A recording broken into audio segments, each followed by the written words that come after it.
예수님께서 나를 아시는가? 예수님께서 나를 아시는가? 라는 제목으로 하나님 말씀 증거하도록 하겠습니다. 제가 이 설교는 1년에 한 번씩은 꼭 하는 설교입니다. 이유는 제 개인적으로는 너무 중요한 메시지다라고 생각하기 때문에 그렇습니다. 그래서 어떤 설교는 그냥 물 흐르듯이 이렇게 흘러가듯이 들어야 될 설교도 있습니다. 그러나 오늘 같은 설교는 여러분 마음속에 정말 잘 박힌 목과 같이 꼭 기억하셔야 되고 그 말씀을 여러분의 삶에 적용하는 그런 말씀이 되셨으면 좋겠습니다. 제가 먼저 여러분에게 질문을 먼저 드리고 오늘 설교를 시작할까 합니다. 구원받은 사람이 많을까요? 적을까요? 어떻게 생각하십니까? 많다, 적다. 오늘 본문 말씀에 보면 예수님께서 계속해서 두 가지를 대비하십니다. 그러니까 두 길이 있다는 거고, 두 번째는 두 종류의 선지자가 있다는 거고, 세 번째는 두 종류의 나무가 있다는 거고, 그 다음에 마지막으로 두 기초가 있다는 거예요. 여러분 잘 아시는 말씀일 텐데, 예수님께서 이 두 가지를 계속해서 대비하고 계시거든요. 그래서 제가 늘 여러분에게 말씀을 드리잖아요. 믿음은 반응의 문제고 믿음은 선택의 문제다. 정말 그렇다니까요. 그래서 내가 주님 앞에 어떻게 반응하느냐, 또 무엇을 선택하느냐 굉장히 중요하다는 거예요. 이것을 통해서 우리에게 주시는 메시지는 분명하죠. 우리 아까 찬송도 불렀지만 우리 찬송만 예수 우리 왕이여 이렇게 부를 게 아니라 정말 예수님이 여러분의 삶의 왕이 되셨습니까? 여러분 가끔 드라마 같은 거 보면 어명이요. 그러면 사약도 절받고 받잖아요. 어명이다 그러면. 근데 뭐 예수 우리 왕이요. 우리가 막 두 손 들고 찬송하고 그랬는데 정말 그 예수님이 여러분의 삶의 왕이 되셨냐고요. 자녀 교육을 할 때, 뭐를 결정을 할 때 정말 우리의 삶의 가장 큰 기준이 뭐냐? 왕 대신 예수님과 함께 할 것인가? 아니면 맞설 것인가? 둘 중에 하나밖에 없어요. 그러니까 중간지대는 없습니다. 제가 계속 말씀드리겠지만 오히려 중간에 왔다 갔다 하고 이러면 라우디아 교회에 주신 어마어마한 메시지 있죠. 한마디로 얘기하면 뭡니까? 역겹다는 거죠. 내가 너희를 토하여 내치리라 이렇게 말씀하셨거든요. 그러니까 역겨운 신앙생활 하지 말라는 거예요. 그래서 하나님 앞에 오늘 말씀을 통해서 확실하게 결정하는 그런 은혜가 있으시기를 바랍니다. 첫 번째는 두 문과 두 길이 있다라는 거죠. 말씀을 자꾸 읽어보는 게 저는 오늘 중요하다고 생각합니다. 그래서 13절과 14절 다시 한번 읽어보겠습니다. 두 문과 두 길이 있대요. 13절, 14절 다시 한번 읽어보겠습니다. 시작. 좁은 문으로 들어가라. 멸망으로 인도하는 문은 크고 그 길이 넓어 그리로 들어가는 자가 많고 인도하는 문은 좁고 길이 협착하여 찾는 자가 적음이라. 아멘. 두 문이 있답니다. 첫 번째 어떤 문이 있습니까? 좁은 문이 있고요. 또요? 멸망으로 인도하는 문. 구별을 정확히 하면 좋겠어요. 두 문이 있다. 한번 따라하겠습니다. 멸망으로 인도하는 문. 두 번째 문은 따라하겠습니다. 생명으로 인도하는 문. 다르다는 거예요. 그러니까 멸망으로 인도하는 문의 특징이 있대요. 일단은 문이 작아요, 커요? 커요. 길이 좁아요, 넓어요? 넓어요. 들어가는 자가 많아요, 적어요? 많아요. 쉽게 말하면 뭐예요? 편리하게 신앙생활 하는 거예요. 내가 아쉬우면 뭐 새벽기도 하고 다 하지만 뭐 아쉬울 게 없고 뭐 잘 되고 그러면 뭐 세상 사람들 그런 얘기 많이 하잖아요. 목사님, 물 들었을 때 놓아줘야 됩니다. 이 타임 놓치면 안 됩니다. 그러면서 막 돈 벌러 다니고 정신없이 멸망으로 인도하는 분이라고요. 그러니까 저는 예수님께서 뭐 두리뭉실하게 얘기하지 않으셨다고 생각합니다. 저는 이 말씀 들으면서 이 말씀 듣는 사람들, 그러니까 예수님께서 말씀하실 때 그 말씀 듣는 사람들 가슴이 얼마나 떨렸을까 이런 생각하거든요. 얼마나 무서운 말씀이에요. 그러니까 선택 잘하라는 거예요. 멸망으로 인도하는 문이 있다. 반면에 좁은 문으로 표현되는 생명으로 인도하는 문은 어떤 특징이 있습니까? 일단은 좁대요. 그 다음에 길이 협착하대요. 그 다음에 찾는 자가 많대요, 적대요? 적대요. 찾는 자가 적대요. 예수님께서 요한복음에 보면 나는 뭐 생명의 떡이다 이렇게 쭉 말씀하시는 게 8개나 나오거든요. 그중에 여러분 기억하시죠? 나는 양의 문이다 말씀하시는 게 있거든요. 그래서 여러분 좁은 문은 생명으로 인도하는 문은 한마디로 얘기하면 이런 겁니다. 예수님께 결제 받으라는 거예요. 들어오며 나가며 꼴을 얻잖아요. 그러니까 왜 그렇게 했어요? 그럴 때 여러분의 설명은 딱 한 가지여야 돼요. 누가 그렇게 하라고 했습니까? 예수님께서. 예수님 말씀이잖아요. 말씀이 그러했기 때문에. 그런데 말씀을 너무 몰라요. 제가 목회하면서 정말로 안타깝게 생각하고 가슴 아프게 생각하는 것이 바로 그런 겁니다. 권사님이래요. 신앙생활 오래 했대요. 3대가 기독교 집안이래요. 그럼 내가 예상하는 바가 있잖아요. 이 정도는 알아두시겠구나 해가지고 얘기를 하다 보면 제가 깜짝 놀랄 때가 있어요. 이거 뭐지? 저 분은 도대체 어떻게 살아가는 거지? 그러고 나면은 이해가 돼요. 그래서 그렇구나. 이런 거.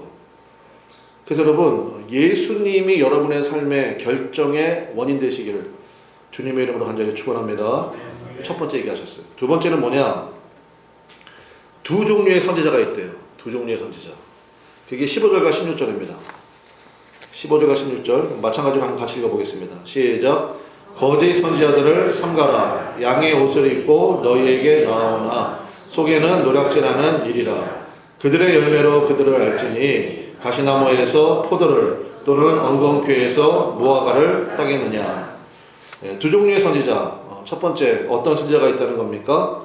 거짓 선지자들이 있대요. 그리고 삼가라 이렇게 말씀이 되어 있잖아요. 15절에 보니까 거짓 선지자들을 삼가라. 삼가라 뜻이 뭐겠습니까? watch out이에요. 조심하라는 거예요. 거짓 선지자들이 있다는 거예요. 특징이 있답니다. 표리부동하대요. 겉과 속이 다르다는 거죠. 겉에는 어떤 옷을 입고 있어요?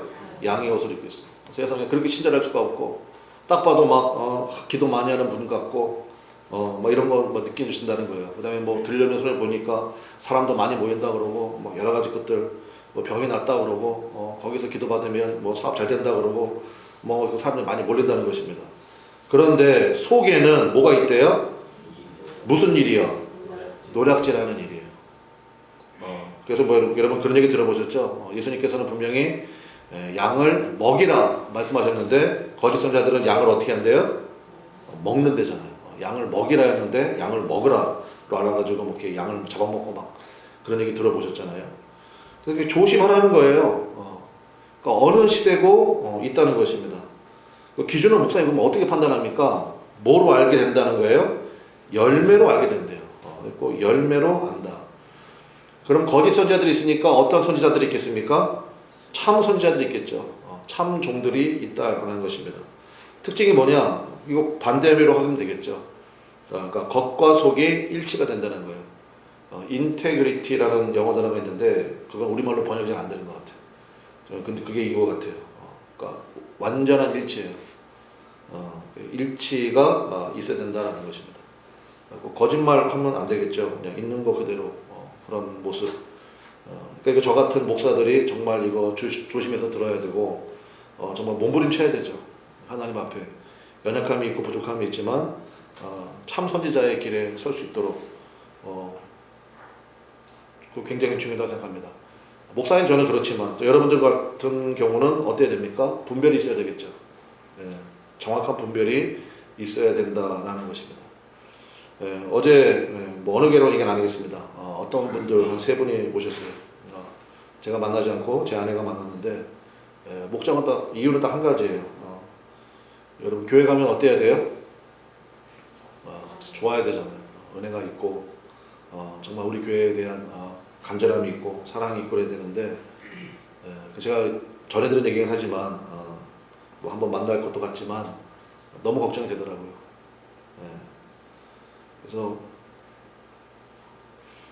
뭐 더 이상 얘기 안 하겠습니다. 꼭 조심해야 돼요, 진짜. 조심해야 된다는 것입니다. 그리고 열매로 알게 된다라는 거예요. 그래서 저는 지난번 설교 공부할 때도 그런 말씀 좀 드렸긴 했는데 아닌 건 아니라고 얘기하는 것도 저는 필요하다고 생각합니다. 교회를 잘 세워가야 될 거 아니에요. 그러니까 아닌 건 아니다. 예를 들어서 여러분 여기 서 있는 목사가 뭐 어느 길로 이제 인도하고 방향을 잡고 갈 거 아니에요. 그럴 때 여러분 말씀을 봐도 아무런 생각해봐도 아닌 것 같아. 그럼 뭐라고 그래야 돼요? 뭐라고 해야 돼요? 목사님, 따라해 보겠습니다. 목사님, 목사님, 그건 아니잖아요. 그거 아니잖아요. 이거 연습시켜야 되겠어. 또 때마다 다 그러면 안 되는데. 아무튼 이거 굉장히 중요하다고요. 제가 다니던 교회, 저는 그래서 참 그것이 참 감사해요. 옛날에 그게 너무 힘들었는데, 제 출신 교회, 감리교가 얼마나 큽니까? 굉장히 크거든요. 근데 그 감리교, 전국에 있는 감리교 가운데 탑 10 안에 들어가는 교회가 됐어요. 인원수, 뭐 재정적인 규모 다 탑 10 안에 들어가는 교회가 됐어요. 근데 그 교회 나오면서 제가 그 교회에서 제 아내 만나고 그 교회 목사님께 주례받고 여기 개척 나오면서 제 마음속에 결심했습니다. 저 목사님 한 거 반대로만 해야 되겠다. 보여요. 보인다고요. 저렇게 하면 목회하다 지옥 가겠구나. 그거 생각했어요. 그래서 정말 큰 저에게 반면교사가 됐죠. 그래서 처음에는 이해가 안 됐습니다. 왜 내가 거기에 속아가지고 나의 청춘 시간을 다 보내고 정말 거기 충성 엄청나게 하거든요. 여러분 전국에서 10등 안에 드는 교회가 된다는 게 쉬운 일이에요. 그런 교회가 됐어요. 지금은요 진짜 초라하기가 이거 말할 수가 없어. 초라하기가. 심판은 천국 지옥만 가서 있는 게 아닙니다. 이 땅 가운데 있어요. 그래서 우리가 정말 이거 기억해야 된다. 그 다음에 세 번째, 두 종류의 나무가 있다라는 것입니다. 그게 17절부터 20절까지인데 17절부터 20절 한번 읽어봅시다. 세 절이니까 같이 읽어볼게요. 시작. 이와 같이 좋은 나무마다 아름다운 열매를 맺고 못된 나무가 나쁜 열매를 맺나니 좋은 나무가 나쁜 열매를 맺을 수 없고 못된 나무가 아름다운 열매를 맺을 수 없느니라. 아름다운 열매를 맺지 아니하는 나무마다 찍혀 불에 던져지느니라. 아멘. 두 종류의 나무가 있다는 거죠. 첫 번째 무슨 나무가 있대요? 좋은 나무가 있대요. 또 어떤 나무가 있대요? 못된 나무가 있대요. 못된 나무. 좋은 나무는 뭐가 좋은 나무예요? 무슨 열매를 맺는데요? 아름다운 열매를 맺는데. 못된 나무는요? 나쁜 열매를 맺는데요. 그러니까 왜냐면 예수님 말씀이요 막 되게 어렵거나 이러지 않아요. 굉장히 클리어해요. 뭐 다 알잖아요. 이거 특별한 뭐 해석이 필요합니까? 못된 나무 나쁜 열매 맺는다. 그래서 어떻게 한다? 못된 나무는 찍혀서 불에 던진다. 이게 어떨까요? 지옥이겠죠. 찍혀서 불에 던지시겠다는 거예요. 그래서 지금부터 잘 들으셔야 됩니다. 지금도 잘 듣고 계시지만 더더욱 핵심이 뭐냐면 이걸 기억하셔야 돼요. 주님께서는 우리를 열매로 판단하시겠다는 거예요. 뭐로 판단하신다고요? 열매로 판단하신다. 그러면 열매가 뭐냐를 알아야 될 거 아니에요. 열매로 판단하신다는데 주님께서 주님 앞에 우리가 섰을 때 다 여러분 주님 앞에 쓸 거 아닙니까? 그때 헌금 그동안 얼마나 많이 했냐, 11조 안 띄어먹고 잘했냐, 그 다음에 뭐 교회는 뭐 어느 교회를 다녔냐, 몇 년 다녔냐, 그 다음에 뭐 직분은 뭐냐, 이런 거 하나도 안 물어본다는 거예요. 딱 한 가지예요. 딱 한 가지 본대요. 뭐를 보신다고요? 열매를 보신다는 거예요. 성경의 열매는 딱 세 가지입니다. 종류가. 첫 번째 한번 따라하겠습니다. 회개의 열매. 두 번째 성령의 열매. 마지막 세 번째 전도의 열매. 그 세 가지예요. 첫 번째 무슨 열매 있다고요? 그러니까 우리 그 나무아래에서 그래도 우리 교회 이름이 명색이 뭐예요? 그 나무. 그래서 그 나무아래요. 참 이건 제물에서 나온 게 아닙니다. 주님이 주신 거예요. 제물에서 이런 게 나올 수가 없어. 주님이 주신 거예요. 우리 교회 교가도 있잖아요. 고창현 목사님이 작사 작곡했지만 저분에게서 나올 수가 없는 거예요. 이건 주님이 주신 거예요. 주님이. 그러니까 우리가 은혜를 받는 거죠. 그렇죠. 근데 그 뒤에 한 곡 더 해보세요 했거든. 근데 못해. 전혀 나는 못할 줄 알았어. 왜냐 이거 주님이 주신 거기 때문에. 그러니까 우리 부를 때마다 은혜가 되죠. 그러니까 그 주님이 주신 거예요. 했고 그 뭐 핸델의 메시아 그거 한번 그 정광분한테 들었는데 그거는 핸델이 쓴 게 아니래요. 그렇게 어마어마한 그 오라토리오 그 곡을 그게 뭐 30일인가 며칠 만에 썼대요. 그 있을 수가 없는 일이래요. 그것도 마찬가지지. 주님이 역사하신 거지. 그래서 열매로 판단한다는 건 열매로. 그래서 회개 열매, 성령의 열매, 전도 열매인데 그럼 하나씩 살펴보겠습니다. 회개 열매가 뭐냐? 회개라는 건 뭐냐? 딱 한 가지예요. 예수님만을 기준 삼는다는 거예요. 그게 회개예요. 그러니까 회개를 우리가 잘못 이해해가지고 내가 잘못했어, 거짓말했어, 주님 저 거짓말했어요. 용서해 주세요. 그게 회개가 아니에요. 그건 죄의 고백이에요. 회개는 뭐냐? 히브리어로 슈브라고 그래요. 그 뜻이 뭐냐면 방향을 전환하다예요. 그 전에는 어느 방향으로 갔는데요? 내가 원하는 방향으로 갔어요. 나 중심이었어. 그런데 회개했어요. 예수님을 만났어요. 그래서 예수님을 내 삶의 주인으로 모셨어요. 예수님이 내 삶의 왕이에요. 그래서 예수 우리 왕이여 찬양 부를 때 전혀 거부감이 없어. 그게 회개한 사람이에요. 그러면 회개란 건 뭐냐? 정리하면 따라하겠습니다. 나 중심에서 누구 중심으로 바뀐 걸까요? 그렇죠. 그게 회개한 사람이에요. 나 중심에서 예수님 중심으로의 방향 전환이 있는가? 그러면 그게 회개예요. 그 순서가 굉장히 중요해요. 첫 번째 회개 열매가 열려야 돼요. 회개 열매가. 오랫동안 교회 다녀도요. 심지어 목회를 해도 나 중심인 사람이 있어요. 자기 판단만을 굉장히 중요하게 여기고 뭐 이런 사람도 있거든요. 회개가 안 되는 거예요. 좀 이따 좀 그런 얘기 하겠습니다. 그래서 첫 번째 맺어야 될 열매가 회개 열매. 예수님만을 기준 삼는다는 거예요. 예수님만. 이제부터 나 중심으로 살지 않고 예수님 중심으로 방향 전환하겠습니다. 두 번째가 성령의 열매입니다. 성령의 열매 갈라디아서 5장 22절. 뭐 외우시는 분도 많이 계시죠?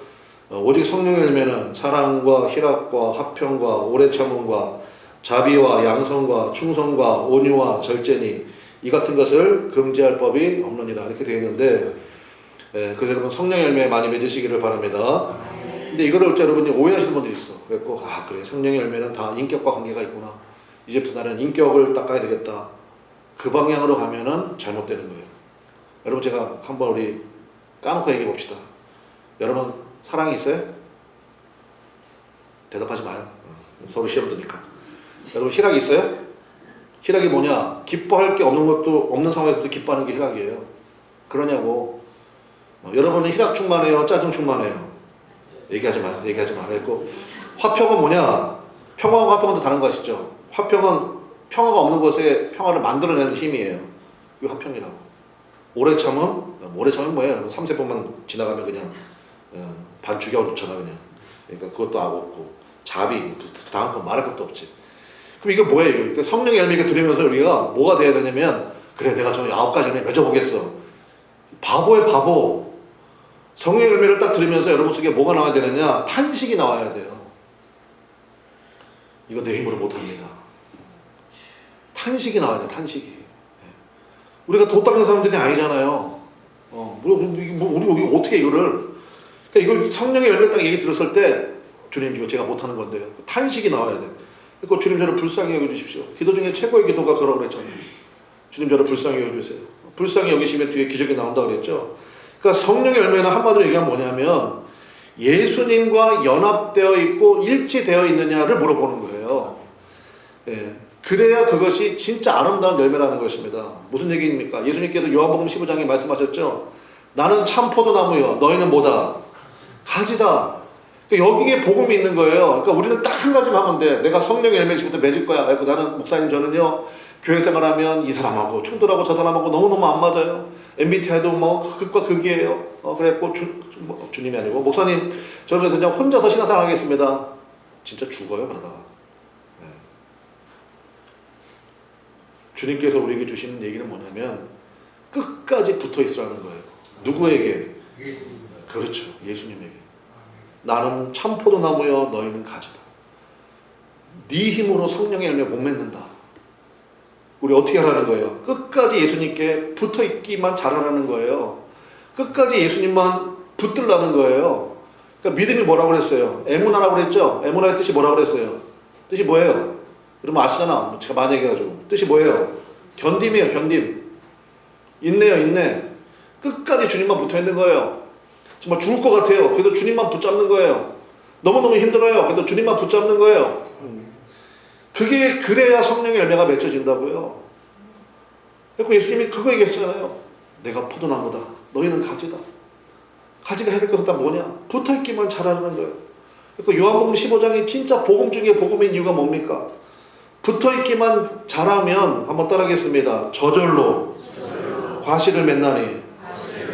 포도나무에 붙어있으니까 여러분 무슨 열매 맺겠어요? 예수님에게 붙어 있으니까 여러분에게서 무슨 열매가 나오겠습니까? 예수님 열매가 나온다는 거예요. 그래서 그게 성령의 열매라는 거예요. 성령이 예수님의 영이잖아요. 예수님에게 붙어 있으니까 예수님의 열매가 나오고 그게 아름다운 열매라는 거예요. 그게 순차적으로 돼야 된다고. 회개의 열매가 돼야 돼요. 방향 전환이 돼야 돼요. 우리 이 말씀을 듣는 여러분들의 삶 속에 큰 방향 전환이 있으시기를 바랍니다. 예, 여러분 그 유튜브나 이런 거 많이 뭐 있잖아요. 참고사항일 뿐이에요. 누가 뭐라 그러면 아 그런가 보다. 여러분 예를 들어서 어떤 사람이 전화해가지고 사장님 좋은데 땅 있는데 땅 사시죠? 그럼 여러분 뭐라 그래요? 그렇게 좋은 데 있으면 네가 사세요 그러잖아요. 그렇게 구별이 돼야 될 거 아니에요. 아, 그렇게 좋은 거 여러분이 왜 주겠어? 이거 너한테만 주는 정보인데 여러분 그게 여러분 그게 복음이겠습니까? 다 속이는 거지. 그러니까 여러분 우리가 구별해야 됩니다. 분별해야 되고 딱 한 가지예요. 여러분 오직 예수님에게만 붙쫓아 가시기를 바랍니다. 그러니까 여러분 그게 있어야 될 거 아니에요. 근데 여러분 아시잖아요. 예수님은 곧 뭐예요? 요한복음 1장 1절에 예수님이 곧 뭐예요? 말씀이죠. 그러니까 여러분 말씀에 붙어 있어야죠. 말씀에 붙어 있어야죠.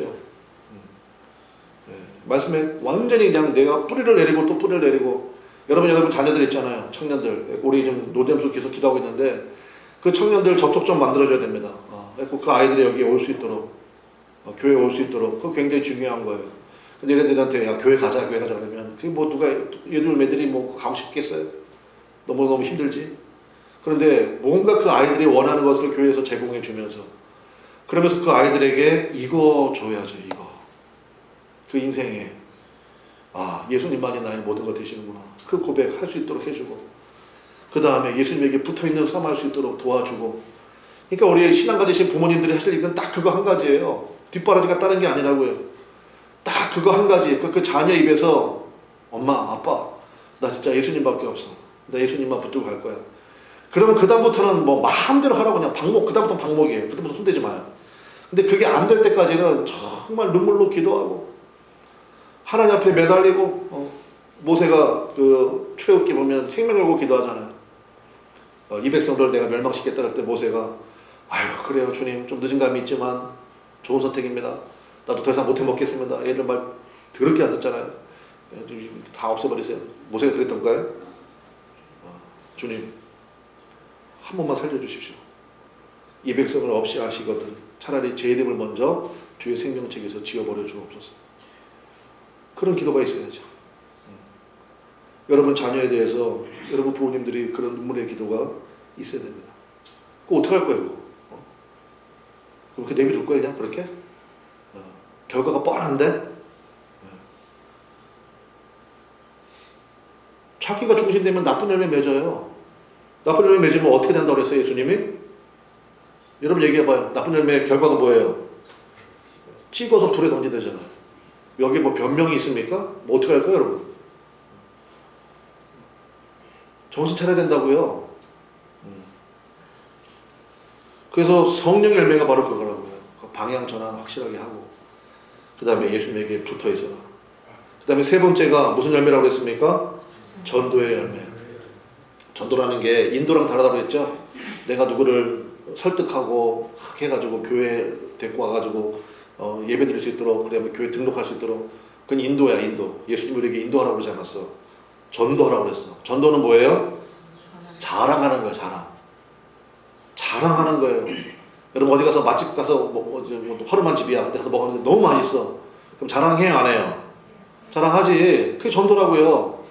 그러니까 여러분 회개 열매 맺어요. 내가 예수님께로 내 삶의 방향을 전환했어. 이제 나 중심으로 살지 않을 거야. 예수님 말씀이야. 말씀 중심으로 살 거야. 예수님께 붙어있는 싸움을 해. 그러면 자동적으로 여러분의 삶에 뭐가 열려요? 성령의 열매가 열린다고. 달라져요. 여러분 말투가 달라지고요. 눈빛이 달라지고요. 달라진다고요. 믿습니까?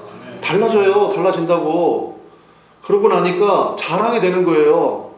그게 전도예요. 전도. 그러니까 이 세 가지는 따로따로 있는 게 아니에요. 연결되는 거예요. 연결되는 거. 그러니까 예수님만을 자랑하게 된다는 거예요. 그 전도의 열매의 시작이 뭐냐? 내 안에 넘치는 기쁨과 관련이 돼요. 여기 집사님, 권사님들 정신 바짝 차리십시오. 우리 그나마의 성도들 이제 하나님께서 많은 영혼들 보내주실 텐데 여러분들이 신경 써야 될 건 딱 한 가지예요. 그분들이 어렵게 교회 왔는데 여기에서 뭐를 얻고 가야 됩니까? 뭘 얻고 가야 돼요? 기쁨 얻고 가야 돼. 기쁨. 야, 세상에 줄 수 없는 기쁨이 있구나. 야, 저분도 내가 보니까 굉장히 바쁜 걸 하고 있는데 어떻게 저렇게 예배 헌신하시지? 야, 정말 저분처럼 신앙생활 하고 싶다. 야, 저 섬김이 놀랍다. 저 헌신이 놀랍다. 도대체 저분들은 뭘 받길래 저렇게 헌신할까? 저렇게 기뻐할까?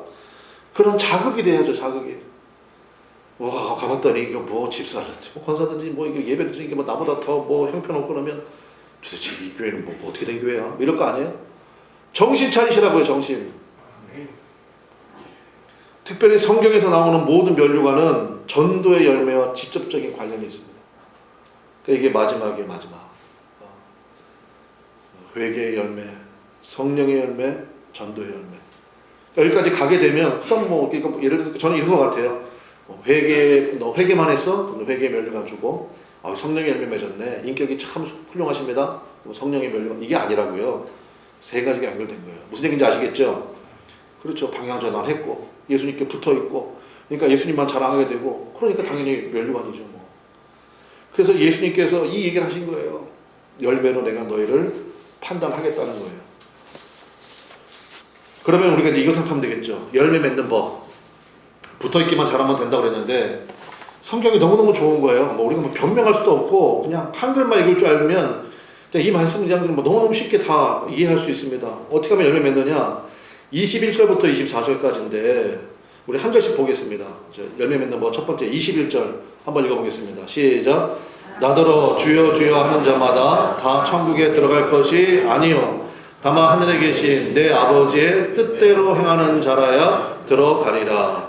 이제 이해가 되시죠? 여러분 21절 어디다가 비추셔야 되겠습니까? 천국에 누가 들어간대요? 네, 아버지의 뜻대로 행하는 자. 그럼 여기 밑에다가 여러분이 쓸 수 있으면 써야 돼요.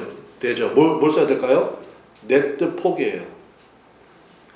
아버지의 뜻을 붙잡고 살겠습니다 하는 순간 여러분은 동시에 내 뜻은 포기합니다가 있어야 돼. 그래야 동행이 되죠. 제가 처음에 말씀드렸잖아요. 회개라는 게 이런 거라고. 내 뜻 포기예요. 그러니까 기도, 목사님 이거 기도 어떻게 해요? 많이 해보세요. 하다 보면요 주님께서 다 알려주세요. 이게 주님의 뜻에 맞는 건지 안 맞는 건지 기도해보면 압니다. 그래서 뜻대로 행함이 있어야 되고 중요한 거는 주여 주여 하는 자마다 다 천국에 들어갈 것이 아니에요. 여러분 우리 동시에 생각나는 말씀이 있죠. 성령으로 말미암지 않고는 누구든지 예수를 뭐라고 부를 수 없습니까? 주님이라고 부를 수 없어. 근데 주님이라고 부를 수 있다는 것 자체가 굉장한 은혜거든요. 세상 사람들에게 여러분 이게 해보라고 해서 못해요 절대로. 근데 여러분은 이게 되잖아요. 그러니까 교회를 나왔지. 근데 문제는 뭐냐? 입술로는 해. 말로는 주여 주여 하는데 그 주자가 무슨 주자예요? 주인 주자야 술 주자야? 죄송합니다. 제가 참 또 주인 주자잖아요. 예수님이 나의 삶의 주인이라고 고백을 하면서 말로만 주인이라고 그러고 결정은 다 누가 해요? 내가 해버려. 그럼 어떻게 해야 돼요? 못 간다는 거예요. 천국에. 예수님이 미리 경계하신 거잖아요. 주여 주여 말로만 하고 아버지의 뜻대로 행하지 않으면 그게 무슨 소용이냐는 거예요. 입술의 고백만으로는 안 된다. 22절 같이 읽어보겠습니다. 시작. 그날에 많은 사람이 나더러 이르되 주여 주여 우리가 주의 이름으로 선지자 노릇하며 주의 이름으로 귀신을 쫓아내며 주의 이름으로 많은 권능을 행하지 아니하였나이까 하리니. 이거 보십시오. 그날에 많은 사람이, 그러니까 이게 기가 막힌 말씀이에요. 그게 무슨 얘기입니까? 엄청 헛발질하고 있다는 거예요. 많은 사람이 헛발질하고 있어요. 속고 있습니다. 뭐를요? 열매가 아니라 은사로 판단한다는 거예요. 이거 보세요. 22절에 많은 사람이 나들이 또 얘기하네요. 주여 주여 우리가 주의 이름으로 뭐 했대요? 목회했대요. 주의 이름으로 평생 목회했습니다. 주의 이름으로 또 뭐 했대요? 귀신을 쫓아냈대. 여러분 귀신 쫓아내기 쉬운지 아세요 이거? 이거 축사라고 그러잖아요 이거. 귀신 쫓아냈대요. 그 다음에 주의 이름으로 뭐 했대요? 많은 권능. 여러분은 전부 다 이런 교회 다니기 원하잖아.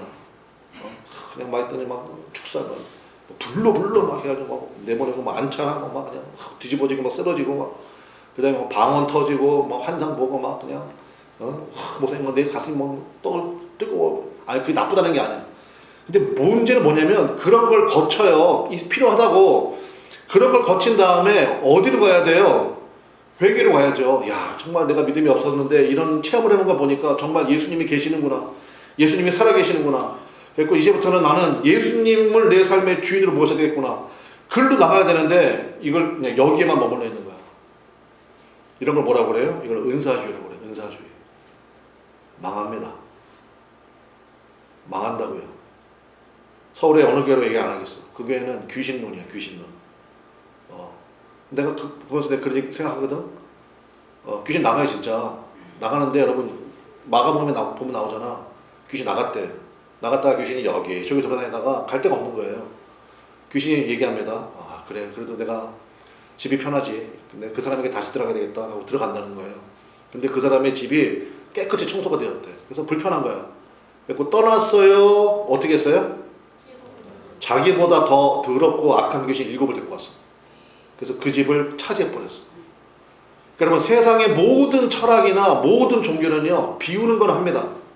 비우는 걸 한다고. 근데 비우면요, 나중에 더 악한 귀신, 더 더러운 귀신이 들어와요. 그러니까 그 귀신 다 쫓아낸다고 막, 그러면 뭐, 그 교회, 지금 뭐 영상이 없는 것 같은데, 보면 뭐 대단해요. 막 귀신 나가고 막, 귀신이 막, 뭐, 돼지 소리도 내고, 막, 무슨 소리도 내고, 뭐, 얘 누구냐, 그러면 뭐, 나 얘 죽은 뭐 할머니야, 뭐, 그러고 뭐, 귀신은 뭐 별별 거짓말 다 하니까. 뭐, 그런다고. 근데 그 보면서 무슨 생각이냐면, 야, 저 많은 귀신들 다 어디로 들어가나? 어디로 들어갈 것 같아, 여러분? 옆에 사람에게 가는 거야. 그리고 또 더 들어가는 거야. 귀신 내보내고, 비워두면 안 돼. 거기를 채워야 돼요. 뭘로 채워야 돼요? 말씀으로. 주의 성령으로. 예수님으로.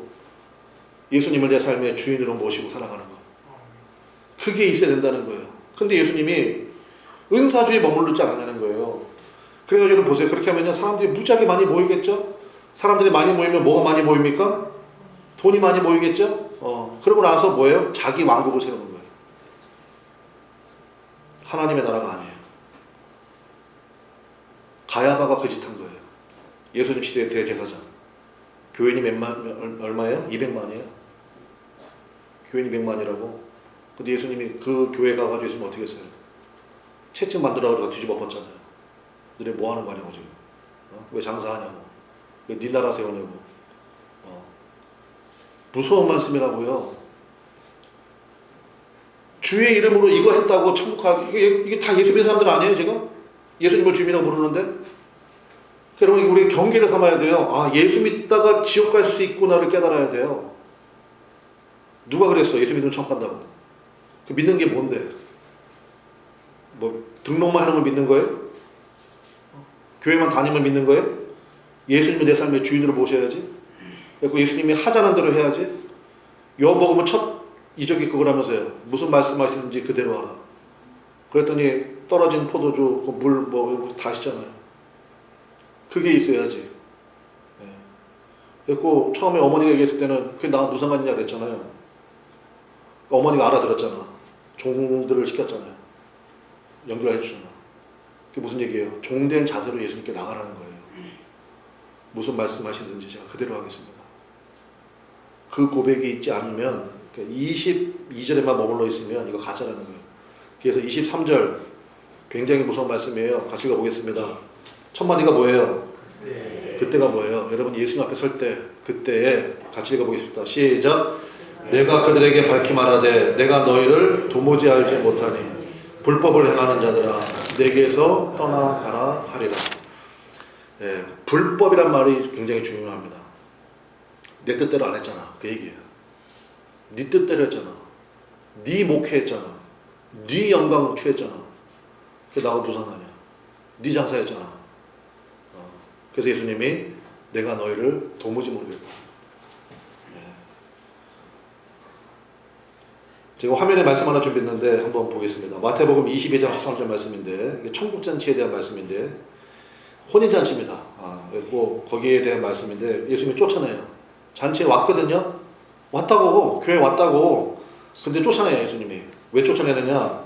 한번 읽어보겠습니다. 시작. 임금들이 성안들에게 말하되 그 손발을 묶어 바깥 어두운데 내일 던지라. 거기서 슬피 울며 이를 가게 되리라 하니라. 그럼 너무 무서운 말씀 아니에요? 평생 옆에서 막 전도했어. 교회 가자고. 예수 믿자고. 근데 안 갔어. 그리고 지옥 갔어. 억울하진 않아. 왜냐? 내가 거부했으니까.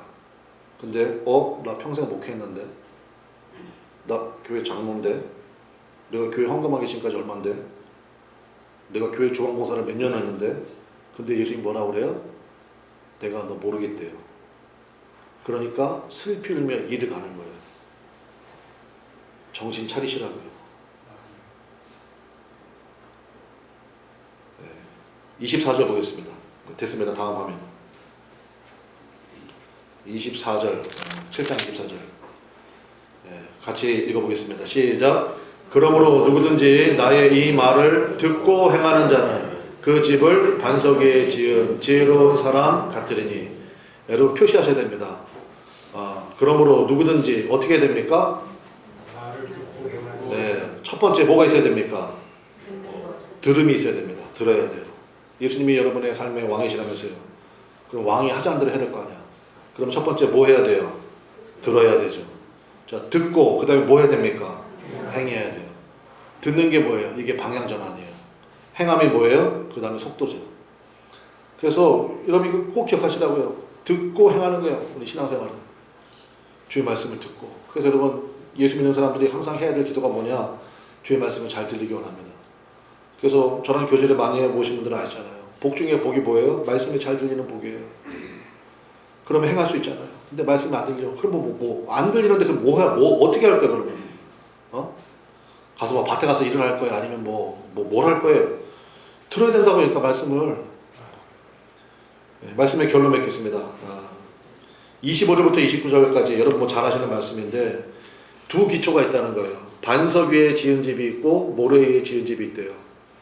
그래서 이거는 읽어보지 않을게요. 시간이 많이 가가지고. 공통점이 있어요. 모래 위에 집을 졌던 반석 위에 집을 졌던 공통점이 있습니다. 공통점이 뭐예요? 25절에 보니까 한번 읽어봅시다. 시작. 비가 내리고 창수가 나고 바람이 불어 그 입에 부딪히되. 네 가지가 공통점이 있어요. 일단 뭐가 온다?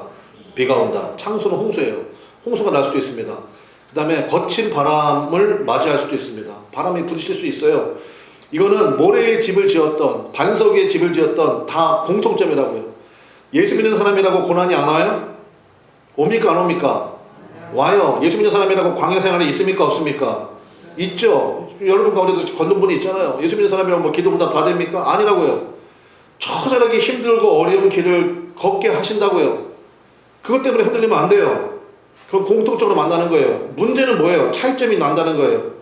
차이점이 뭡니까? 모래의 집을 지은 사람은 이런 일이 벌어지면 어떻게 된대요? 무너진대요. 붙어있지를 못하는 거예요.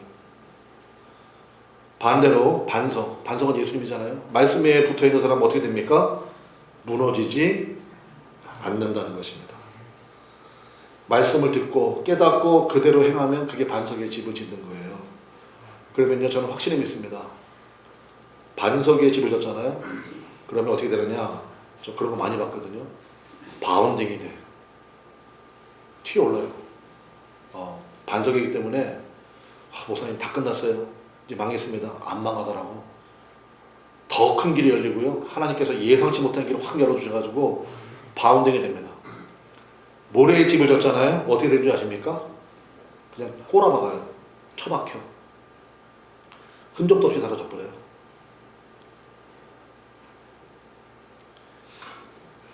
말씀의 결론.